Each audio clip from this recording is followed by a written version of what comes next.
राजस हो जग सुजस नसाऊ, नरक परऊँ बरु सुरपुर जाऊ।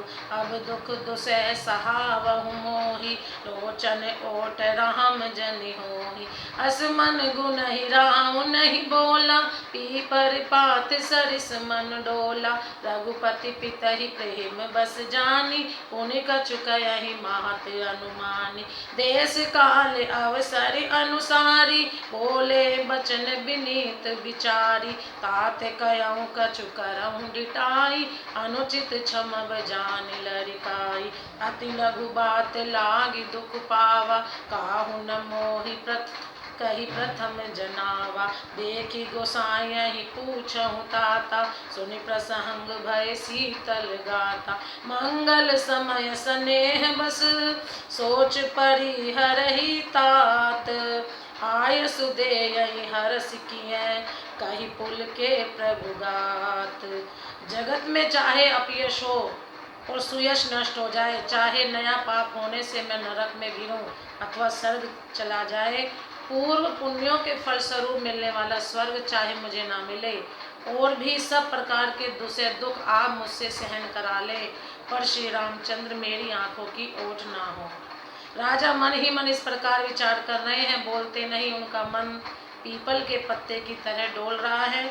श्री रघुनाथ जी ने पिता को प्रेम के वश जानकर और यह अनुमान करके कि माता फिर कुछ कहेगी तो पिताजी को दुख होगा, देश काल और अवसर के अनुसार विचार कर विनीत वचन कहे, हे तात, मैं कुछ कहता हूँ या डिटाई करता हूँ, इस अनुचित्य को मेरी बाल्यावस्था समझकर क्षमा कीजिएगा।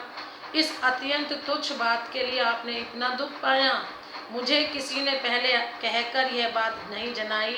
स्वामी, आपको इस दशा में देखकर मैंने माता से पूछा, उनसे सारा प्रसंग सुनकर मेरे सब अंग शीतल हो गए, मुझे बड़ी प्रसन्नता हुई।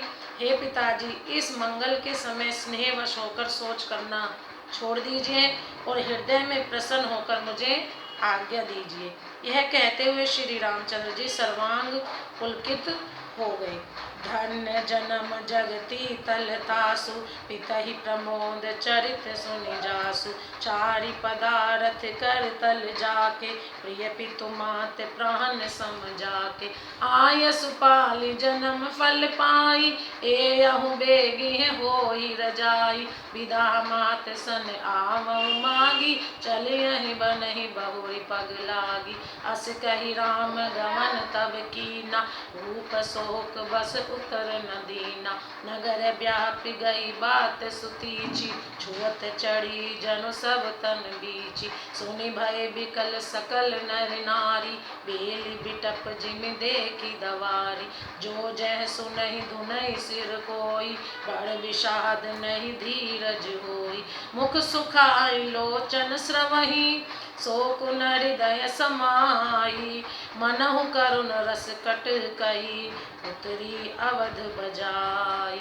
उन्होंने फिर कहा, इस पृथ्वी तल पर उसका जन्म धन्य है जिसके चरित्र सुनकर पिता को परम आनंद हो, जिसको माता पिता प्राणों के समान प्रिय हैं। चारों पदार्थ अर्थ धर्म काम मोक्ष उसके करतलगत मुट्ठी में रहते हैं। आपकी आज्ञा पालन करके और जन्म का फल पाकर मैं जल्दी ही लौट आऊँगा, अतः कृपया आज्ञा दीजिए, माता से विदा मांग आता हूँ, फिर आपके पैर लगकर प्रणाम करके वन को चलूँगा। ऐसा कहकर तब श्री रामचंद्र जी वहाँ से चल दिए।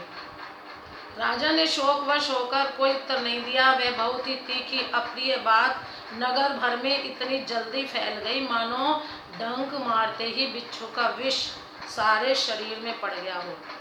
इस बात को सुनकर सब स्त्री पुरुष ऐसे व्याकुल हो गए जैसे दावानल वन में आग लगी देखकर बेल और वृक्ष मुरझा जाते हैं। जो जहाँ सुनता है वहीं सिर धुनने पीटने लगता है। बड़ा विषाद है, किसी को धीरज नहीं बंधता, सबके मुख सूखे जाते हैं, आंखों से आंसू बहते हैं, शोक हृदय में नहीं समाता, मानो करुणा रस की सेना अवध पर डंका बजाकर उतर आई हो। प्रेम से बोलो जय श्री राम।